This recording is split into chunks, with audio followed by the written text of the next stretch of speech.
राजा आदमी अच्छा था, लेकिन कभी कभी उसका इतना अच्छा होना मुश्किल में डाल देता था।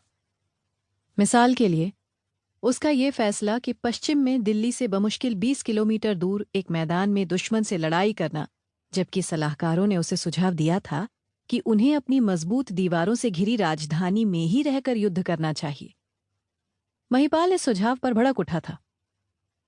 क्या? मैं अपने शहर की दीवारों के पीछे छिपा रहूं जबकि हमलावर मेरी जमीन पर घूमते रहें? मेरी आंखों के सामने गांवों को लूटते रहें और मैं चूड़ियां पहनकर बैठा रहूं? शेर गीदड़ से छिपता नहीं है। वो अपने इलाके में घुसने का दुस्साहस करने वालों को टुकड़ों में चीर देता है। निजी तौर पर गोवर्धन भी उदार राजा के मुकाबले उसके समझदार सलाहकारों से सहमत था, लेकिन राजा की सेना में एक अधिकारी होने के नाते उसके पास आदेश मानने के अलावा कोई विकल्प नहीं था। महिपाल वास्तव में चाहता था कि तुर्कों से दिल्ली के काफी बाहर लड़ाई की जाए, लेकिन जिस रफ्तार से तुर्क सेना आगे बढ़ी थी उससे वो चौंक गया था और मजबूरी में उस मैदान पर लड़ना पड़ रहा था जहां वो नहीं लड़ना चाहता था। आखिरकार तुर्कों को बिना किसी वजह के ही इतिहास की सर्वश्रेष्ठ सेनाओं में नहीं गिना जाता है। निर्मम, तेजी से आगे बढ़ने वाले, कड़ी मेहनत करने वाले, केवल अपनी बर्बरता और क्रूरता से दुश्मनों का हौसला तोड़ देने में काबिल। लेकिन राजपूत सेना ने मजबूती से मुकाबला किया था और तुर्कों को रोक दिया था। गोवर्धन ने भी पूरा दिन दुश्मन सेना से लड़ते हुए बिताया था, जिसका अंत गजनी के उस सैनिक के साथ निर्मम लड़ाई से हुआ था जो अब उसकी दया पर था।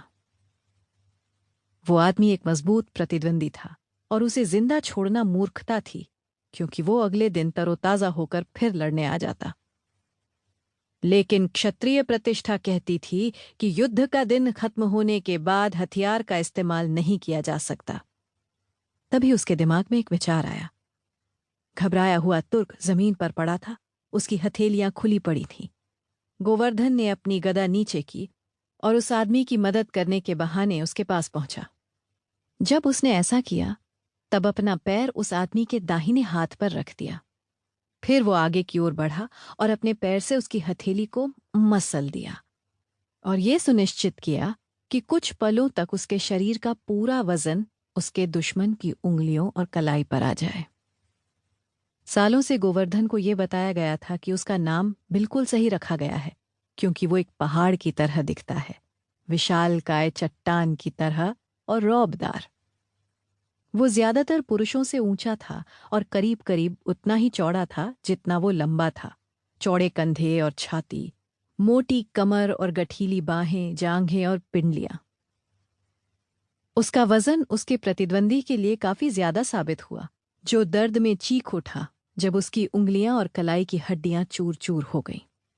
लेकिन उसकी चीख उस शोर में गुम हो गई जो हजारों सैनिकों के युद्ध के मैदान से लौटने की वजह से पैदा हो रहा था।